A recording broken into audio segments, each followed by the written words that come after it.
দেশের স্থলভাগেই এই ঘূর্ণিঝড়টি অবস্থান করছে।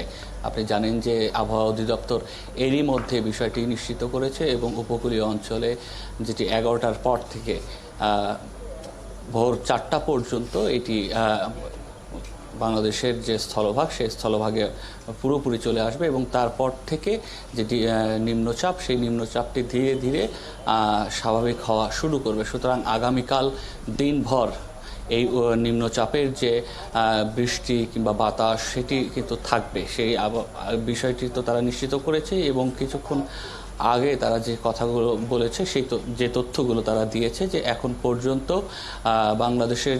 বাংলাদেশের খেপুপাড়া এবং কলকাতার একটি অংশ, এই দুটি অংশের মধ্যেই আসলে এই ঘূর্ণিঝড়টি এখন পর্যন্ত অবস্থান করছে এবং সেখানে যে নিম্নচাপের সৃষ্টি হচ্ছে, নিম্নচাপের কারণে বাতাসের গতিবেগ একই সঙ্গে এখন যেটি আছে সেটি সময়ের সাথে সাথে বাড়বে। তবে জলোচ্ছ্বাসের বিষয় যেটি রয়েছে, আপনি জানেন যে 12টার পর থেকেই আসলে জোয়ার শুরু হবে। সুতরাং এখানে বলা হচ্ছে 8 থেকে 10 ফিট উচ্চতা বাড়বে পানির।